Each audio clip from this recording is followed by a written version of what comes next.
Going on, Husker Nation? Your boy Ethan here with another edition of 4 Hours to Lincoln. I hope you all had a great week. It's been a long week waiting for baseball to start up tomorrow, but it's finally here. We're getting ready to start regionals, which is very exciting. I'm very happy about it, very stoked.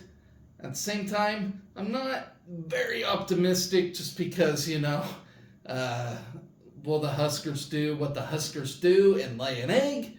Or will we do what we did in the Big Tens and lose a game and then just make a run? Hopefully the latter. But hopefully we make a run. But who knows? Regionals are that it's an exciting time. Hopefully we don't lose out early and we get more baseball to talk about for the next couple of weeks. From there. So, besides that, softball and gymnastics had some news this week. So let's go over some things before I talk about baseball. Starting with Sunday, Emma Spence. She's competed in the Pan American Games in Santa Marta, Colombia, from May 22nd through the 26th. Let's see, she earned impressive scores in the preliminary rounds, registering a 13-4 on vault, 12-767 on bars, 12-533 on beam, 12-200 on floor, and amassed a 5,900 in the all-around. She qualified for the finals in the all-around, along with vault, bars, and beam. And then the all-around finals on Friday, Spence recorded marks of 13,467 on vault, 12,733 on bars, 12,667 on beam, and 12,667 on floor, and a total of 51,534, and finished in fourth place overall. She participated in the vault, bars, and beam event finals on Sunday, posting scores of 12,784 on vault, 12,767 on bars, and 12,833 on beam. Her score on vault was good for third place, while her bars and beam marks placed her in fourth. She will continue to work to qualify to represent Canada in the 2024 Paris Olympics. So good luck to her. Of course, I'm Team USA, but of course, it's always exciting to see a Husker in the Olympics. Okay, so like I said, I will talk about baseball here in a bit, but we do get the 2 seed against Florida, so I'm excited for that 96 Orange Bowl matchup. Tomorrow, so that's gonna be awesome. Moving on to Tuesday, a lot of softball news coming out for Husker athletics. So we'll start with the 5 academic All-Americans that softball has received. Let's see. The senior shortstop Billy Andrews, she was recognized as an academic all-district selection for the 3rd straight year. You got senior third baseman Sydney Gray. She was named the academic all-district team for the 2nd straight season. Both Andrews and Gray will advance to the national ballot and be considered for academic All-America accolades. Junior catcher Ava Bradwell was also named the academic all-district team for the 2nd straight season. Senior pitcher Sarah Harness and Kaylin Kinney rounded out the Husker honorees, as both players earned a spot in the academic all-district team for the first time in their careers. The 2024 academic all-district softball teams recognize the nation's top student athletes for their combined performances on the field and in the classroom. So really cool stuff there. So moving on, staying with softball, that Nebraska gets to come in. Okay, I have a hard time saying these names, but they're a big pickup. The Kamidzid twins, Hannah and Lauren Kamidzid. They have joined the Husker softball team for next season. They spent the past 2 seasons in Arkansas, and will have 2 seasons of eligibility. So that's really awesome. Hannah is a left-handed pitcher and outfielder as a second-team SEC selection with the Razorbacks, while Lauren, a catcher and infielder, earned third team All Region accolades. Hannah pitched 70 games and 17 starts in her 2 seasons at Arkansas, compiling a 14-3 record with 1 save and a 3.11 ERA and 119.1 innings. She went 5-2 with a 3.15 ERA in 60 innings as a freshman in 2023, with a pair of shutouts, including a one-hit shutout of Harvard in the NCAA tournament. Hannah was a second-team All-SEC selection in 2023 and was a 3-time SEC Freshman of the Week as a sophomore in 2024. Hannah went 9-1 with 1 save and a 3.007 ERA in 59 innings. Hannah also started 9 games in right field and 4 games as the designated player in 2024. She hit .308 in her 2 seasons at Arkansas with 28 hits, 13 runs, 4 doubles, 2 triples, 1 home run, and 17 RBIs. Lauren played in 86 games in her 2 seasons at Arkansas with 79 starts. She started 47 games at catcher as a freshman in 2023 before starting 32 games at shortstop as a sophomore in 2024. Lauren hit .237 as a Razorback with 47 hits, 29 runs, 9 doubles, 2 home runs, and 28 RBIs. In 2023, Lauren was named a third-team All-Region selection. She batted .292 as a freshman with 38 hits, 8 doubles, 1 home run, and 19 RBIs. Lauren posted an impressive .303 batting average during the SEC season while starting all 24 games and ranking 4th in the league with 6 doubles in conference play.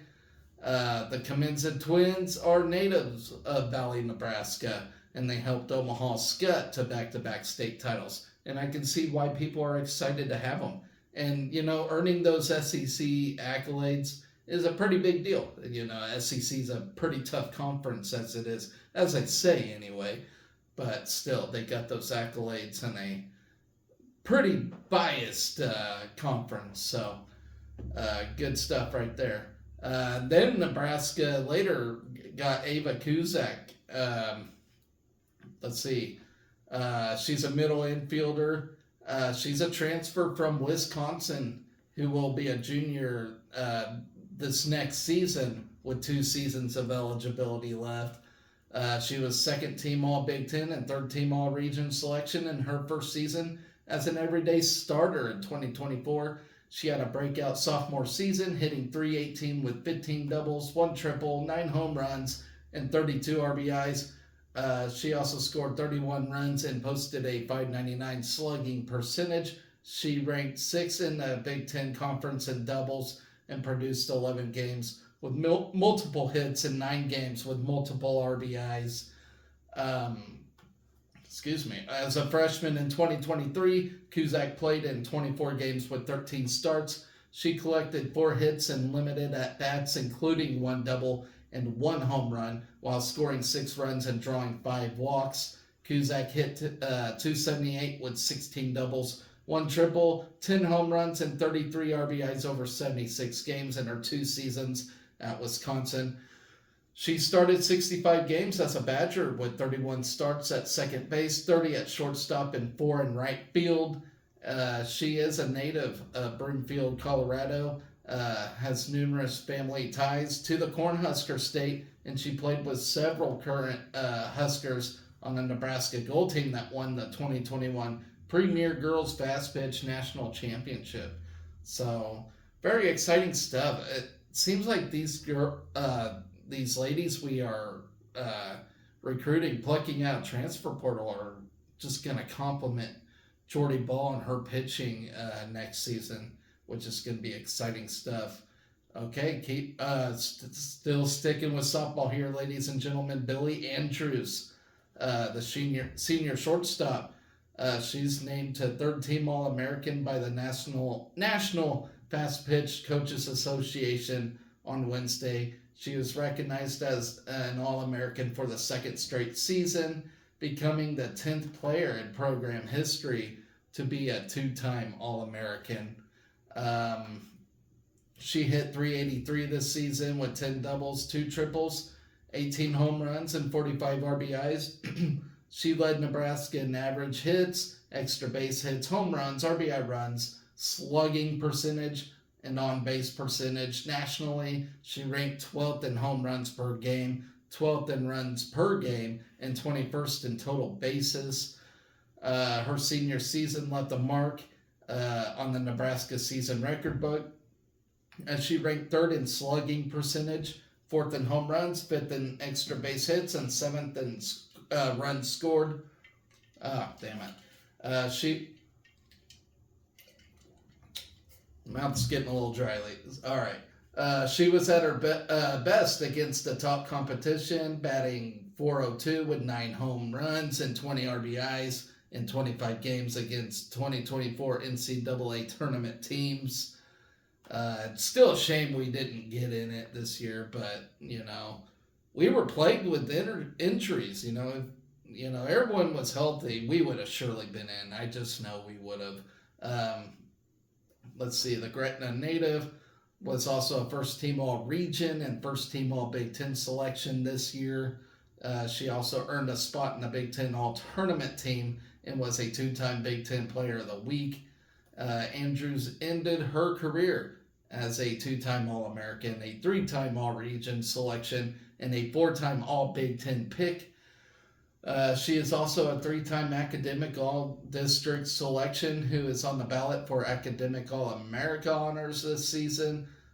She was also Nebraska's Female Student Athlete of the Year in 2024 and being the Husker Female Athlete of the Year in 2022. And definitely on my ballot for that category as I select who I think is the baddest of the bad Husker athletes this season on my final show, probably here in a few weeks, 2-3 weeks, somewhere around there. All right, moving on now. Gymnastics did get a bit of news as they added Reese, work with me here, Reese Bashel to its roster for the 2024-25 season. The team announced earlier today. She previously competed for Lindenwood and March 2nd Lion to join the Husker lineup, joining Nia Kraus. I believe Lindenwood did shut down their women's gymnastics program. So, of course, you had some athletes that had to transfer out, and Nebraska was an attractive spot for these ladies, so that's really awesome. And so this is a quote by Heather Brink. She says, "We are pleased to welcome Reese to Lincoln. I know she's excited to be a part of the program and get to work. She was an integral part of Lindenwood's depth on multiple events. I look forward to seeing her continued growth and can't wait to see her shine under the lights of Devaney." So sounds like Heather Brink's on board with this. Sounds like she's excited, so I'm going to be excited as well. All right. The St. Charles, Missouri native was a staple in Lindenwood's vault and floor lineups, along with competing on bars. She earned 2024 season bests of 9,900 on vault, 9,850 on bars, and 9,900 on floor. She added an impressive average of 9,808 on floor over the course of the year. She will also be a redshirt sophomore for Nebraska. So we'll have her for some time here, as long as she chooses to stay here. All right. And then the one last thing outside of baseball, before I get to that, John Cook, our volleyball coach, rightfully gets a contract extension. And the terms are pretty awesome. So let's talk about that. So Troy Dannon announced yesterday he signed the 4-time national champ, head volleyball coach, to a new 5-year contract, which is amazing because, a lot of people thought if we won a natty this year that he would have, retired. But I guess he's got no plans to go anywhere, which is totally awesome.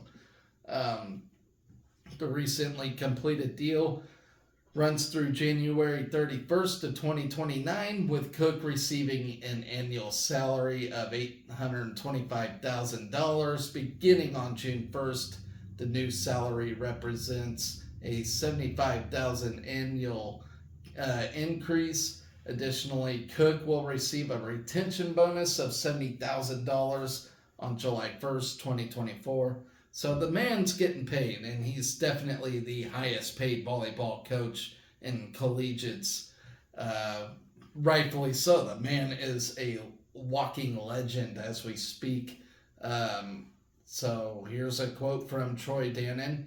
He says, "We are fortunate to have John Cook leading our volleyball program. He is the most accomplished coach in the nation and one of the top coaches in the history of American volleyball. John's expectations are for nothing less than excellence in each and every endeavor, and his record reflects that."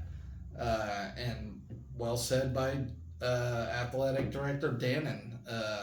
His influences within the department and the leadership he brings across our 24 sport program benefits Cornhusker athletics well beyond just the sport of volleyball. John's vision has been to establish Nebraska as a national leader in advancing and promoting the sport of volleyball, and this extension certainly represents the successful outcome of that vision. In addition to the annual salary, Cook is eligible to receive bonuses if his program meets certain levels of athletic achievement, and the contract also includes a deferred compensation agreement. And I believe that's where he requested a horse. I'm not sure if it's in this article that I'm reading right now, but yeah, he put a horse in the contract. The man is definitely embracing the cowboy lifestyle, and I think that's totally awesome. The man's from California and more of a cowboy than I've ever dreamed of being, which is crazy. Let's see. This is what John Cook said. He says, "I am very grateful to Troy and our administration for their support and confidence in our Husker volleyball program. When Troy and I talked about my contract," this is John Cook talking here, "I proposed that instead of an annual escalating salary that some coaches do, it would mean a great deal to me if the Nebraska Athletic Department would consider supporting me in purchasing a horse out in central Nebraska that I've had my eye on. The horse is called number 415. They numbered the horses. They gave them names. But he'll obviously name it when he gets it. But yeah, the horse called number 415 was born and bred at the famous Pitzer Ranch in Erickson and is a once-in-a-lifetime performance horse. He was purchased as a weanling by Mark Ray and then trained by the Ray family. Troy loved the idea, and while they couldn't specifically write that into the contract, the retention bonus will be used for number 415. I am honored that Troy was supportive of my idea, and it means a lot to me. We are all looking forward to what should be an exciting 2024 season." So that's from John Cook himself. The man wants a horse. Give the man a horse. That is so awesome. All right. Since taking over the program in 2000, of course, he guided the Huskers to 4 national championships, 11 NCAA semifinal appearances, 9 Big 12 titles, and 4 Big 10 titles. His teams have compiled a 689-100 record, owning the nation's top winning percentage during his tenure.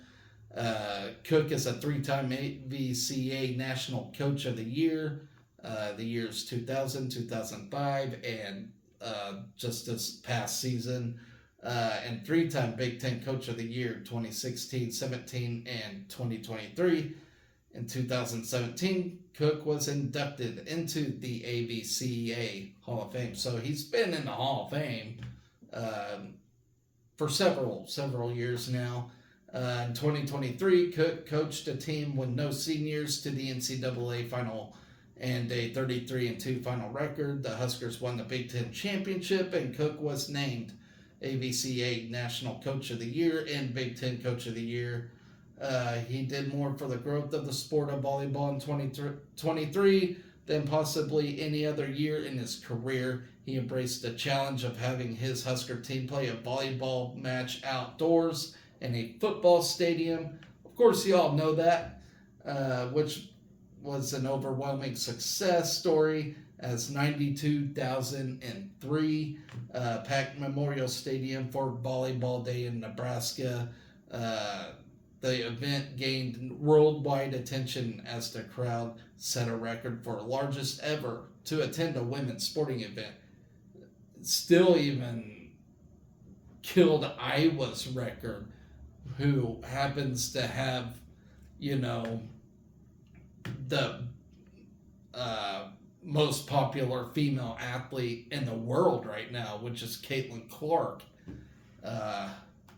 So I think that's really awesome we did that, and then Iowa was like, oh, we'll try to beat that, and they didn't, and that's awesome. We still beat Iowa at that. All right, guys, moving on to baseball now. Finally, we're getting to the regionals.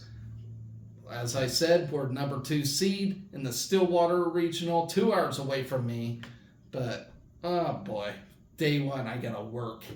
And they play while I'm at work, which totally sucks. But, hey, that's how it goes. And we're at least guaranteed 2 games, though, right? So, if I have to miss some of the first game, then, heck, I got another day to watch. All right. So, anyways, we play Florida. Rematch of the 96 Fiesta Bowl where we totally killed them. I'm hoping we get the same result. And that's the thing, Florida is a controversial pick right now for the NCAAs with a 28-27 record. I totally get it. Sometimes records aren't what they say. They got the number 1 toughest schedule of any team, as they say, and still got a winning record out of that. That's why some say they got in. I guess I'll have to agree with that. I don't know, but it's a team that's certainly been battle tested. So, like any game, you can't take them for granted. You can't just think of them as slouch. You can't look at their record and just be like, oh, we're going to kill these guys. Can't look at any of that, Right now, we're a hot-hitting team. Florida's not a big offensive team. Of course, they played some tough teams, as they say. So it's going to be an interesting matchup, It's Big Ten versus SEC, Poor old little Big Ten versus gigantic juggernaut, baseball juggernaut, SEC. So I'm ready for it. And you know what? I'm rooting for Illinois and Indiana as well in their respective games. We need the Big Ten to win and be noticed because, each year the committee likes to shit on the Big Ten, and I'm tired of that, I think the Big Ten needs to be a little more respected. I think the Big Ten's tougher now than anybody even thinks. It was certainly competitive this year. I mean, look at Illinois, look at us, look at Indiana. I mean, we battled. Even a shitty Rutgers team owned us in a series, It's just been very competitive, and Will Bolt's a competitive guy, as they say. Let's see, Oklahoma State, they're number 1, the number 11 overall seed. They'll play number 4 seed Niagara, or I don't know. It looks like Niagara to me, so that's what I'm going to call them. I never even heard of that school, but they're 38-15. I've heard from numerous people. They're no slouch either. They say this is going to be a pretty competitive regional. We'll see. We'll see how it goes. All we got to do is just play like we were playing in the Big Ten tournament. Are we satisfied hanging that Big Ten banner, or do we want more? And I think that's all it's going to be. I think that's what it's going to take. Do we want it more? Do we want more than just the Big Ten tournament title? That's what it's all going to come down to me anyways. There's not more I can say about that. I mean, Florida, I kind of understand. I don't know much about Niagara. I know Oklahoma State, they always got a fantastic baseball program, got a great facility from what I've heard, and I think it's going to be a fun regional. I really do, Whether we come out of this alive or not, I don't know. That's to be seen, but I think it'll be a competitive regional. I'm not going to sleep on Florida. If I'm Nebraska right now, I will not look at the record and fall asleep on them. You got to be ready for them like any other team. It's the regional. They're hungry. We're hungry. Who knows? Look at it. We got our asses handed to us to Ohio State, 12-5 in the first game of the NCAA tournament. What do? We bounce back. Who's to say Florida can't do that? Who's to say they, are unexpected to get in and they're thinking, well, let's make a run for it, You never know. So, I'd like to say we can blast Florida, but I also don't want to say that. I think it'll be tough. The regionals are tough. There's no easy game, and that's just the way you got to approach it. You can't relax. You just can't. And I don't know. Are we going to go with Brett Sears day one? We'll see. I don't know what we're going to do. But yeah, Friday will be the second meeting between Nebraska and Florida. The Gators were the number 9 seed in last week's SEC baseball tournament, falling to 8-seeded Vanderbilt in the opening round, which Vanderbilt got in. Monday's selection marks Nebraska's 18th NCAA tournament appearance in program history and the 15th appearance in the last 24 seasons, excluding the canceled season in 2020. This is Nebraska's second NCAA tournament appearance under Will Bolt. And the article I was reading said Will Bob. That's funny. But yes, it's Will Bolt. Okay. Let's see.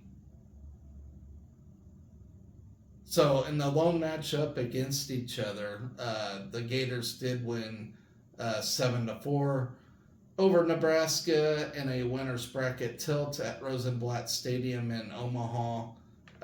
So that was during the College World Series in 2005. So not only the 96 Fiesta Bowl rematch, but the 2005 College World Series rematch. So, hey, maybe we can get some redemption here. Who knows? That would be awesome.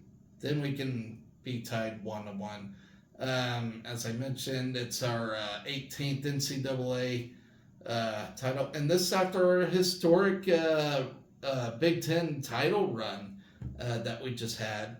And yeah, I don't think I mentioned, but we're the first team since 1995 to lose their first game and then rally to capture the championship, winning 5 games over 5 days to secure our first Big Ten tournament title.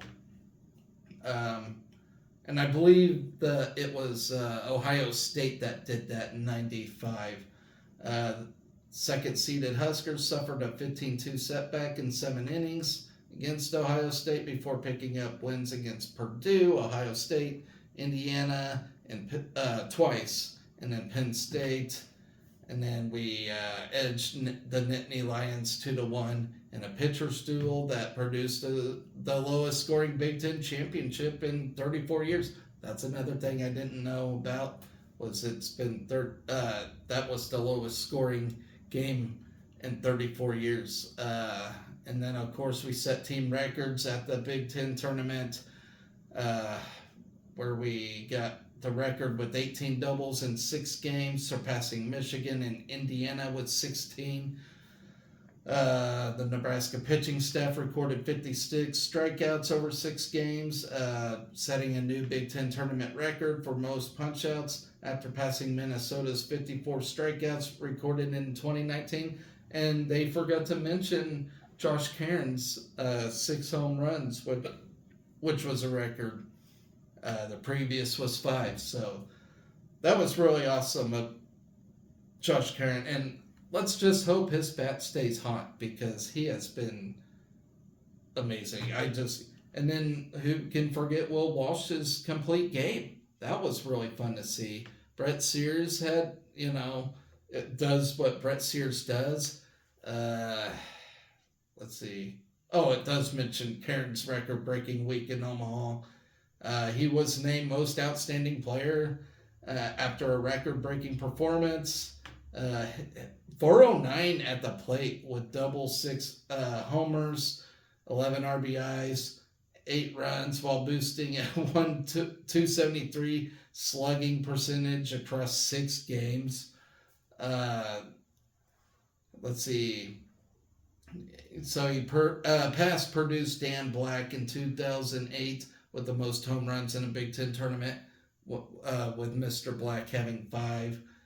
Cairns' 28 total bases also set a new tournament record, surpassing Ohio State's Steve Caravati's 26 total bases collected in the 05 tournament.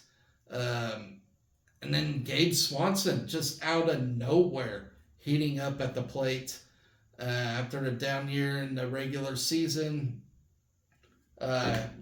Just out of nowhere, came out hot. Let's see. He hit .520 with 4 doubles, 3 homers, 10 RBIs, and drove in a career high of 6 runs against Ohio State, while recording multiple hits in 4 of his 6 starts during the tournament to earn all Big Ten recognition. He delivered the go-ahead RBI double in the top of the 9th in the championship game, powering Nebraska to a 2-1 victory against Penn State. That was just amazing. Just out of nowhere, just took over at the right time. More than perfect of a time. The one guy I do have a concern with right now is Ben Columbus. Him and Tyler Stone have not been connecting very well with the ball. Hopefully that changes, because those 2 guys can be a difference maker as well, especially in the NCAA tournament. But, as long as, Gabe Swanson and Josh Cairn can keep doing what they're doing, they're being freaks of nature right now. But yeah, you got Tyler Stone, who was the other? Ben Columbus, all them guys. They can all be difference makers, and they certainly have been. We wouldn't be at this point without all of them. That's for sure. Let's see. Stokes settling in at second base. He was named the Big Ten All-Tournament team as a second baseman, going 7 for 15 with 3 doubles and a pair of RBIs. He leads the Huskers with a .353 average on the season and recorded multiple hits in 3 of his 5 starts during the Big Ten tournament. Let's see. Bats in the Nebraska lineup. Ben Columbus posted a .307 average this season with 4 doubles, 7 home runs, and the 28 RBIs. Tyler Stone batting .297 with 8 home runs and 33 RBIs. And like I mentioned, the Big Ten tournament hasn't been so kind to them. Hopefully, they can return to their prominent roles coming up in these regionals, because we need everybody at the plate to uh, contribute. How can I forget Cole Evans hitting 256 this season with 11 doubles, 5 home runs, and 41 RBIs. Caden Brumbaugh hitting 309 with 11 doubles, 3 triples, and 19 RBIs. Dylan Carey hitting 251. That leads Nebraska with 17 doubles and has started a team high 58 of 59 games for the Huskers this season. Then you got Garrett Ingram holding a 259 batting average with 8 doubles, 2 homers, and 23 RBIs. Josh Overbeek batting 281 with 14 extra base hits, 25 RBIs, and 38 runs scored. You got Huskers in the pen. Ron Sanders has a 3.86 ERA for the Huskers across 14 innings with a pair of saves, allowing 6 earned runs this season. Kyle Perry's 24 relief appearances lead all Nebraska relievers as the seniors 1 and 2 with a 5.59 ERA and a career high tying 3 saves. Evan Borst is limiting opponents to a 182 batting average this season, posting 15 strikeouts over 12 innings of work. Then finally, you got Kyle Freilich, who has appeared in 19 games for the Huskers, punching out 20 batters and issuing 5 walks across 20 innings. And then, of course, you got Will Walsh and Brett Sears and all them amazing guys that has just stepped up. And, one of the big surprises was Will Walsh. I mean, it was, but it wasn't. But because he's been a pretty good pitcher for us, but out of nowhere, just had that nice complete game against Penn State when Penn State was one of the hottest hitting teams in the tournament, and he held them to 1 run. Beautifully done. I have been bitching about these pitchers all year, and then out of the blue, in this tournament, they have stepped up in a tournament. You know what? Public apology. You guys did fantastic in this tournament, and I am really grateful you guys stepped up. I take back every damn bad thing I said. All right. Even if we go down in this regional, if we drop 2 in a row and go home, you know what? You guys stepped up and got us a banner, and I am really proud of you guys. So, 64 teams coming up in this tournament. Okay. I don't expect to win it all. Okay. But if we do, freaking awesome. Anything can happen in this tournament. Really, anything can happen. I believe we're a dangerous team, but so are all the 63 other teams. They're all dangerous, and they're all going to just play fantastic baseball. That's all there is to it. Can we be the ones to make it? Certainly, but so can all 63 other teams. I'm just happy to get that banner raised this year in the Big Ten tournament game. It'd certainly be awesome, make the College World Series, no doubt about it. But as a realist, the chances are very slim. You got 64 hungry teams in this tournament hoping to win a title. I certainly hope we are one of those 64 teams. But, we got our Big Ten championship this year. Of course, the way to win it is to not be satisfied with that one Big Ten title. That's for sure. Are you satisfied with that, or do you want more? Do you want to win it all?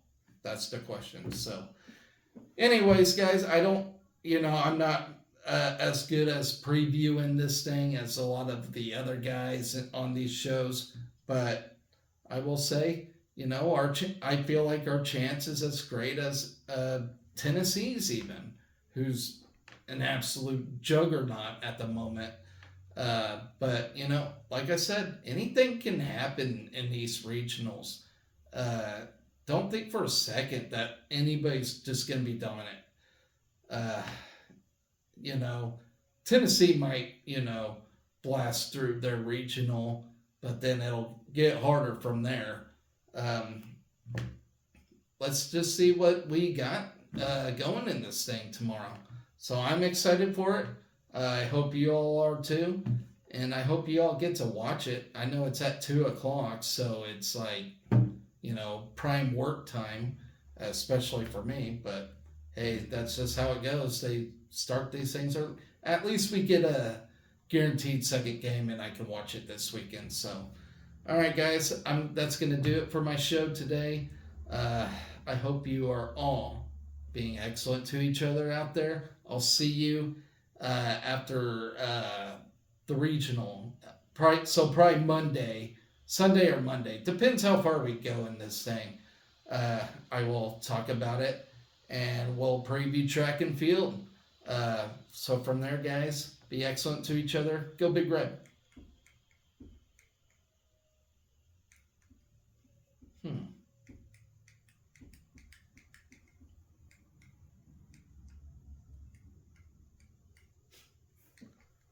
You get extra Ethan today.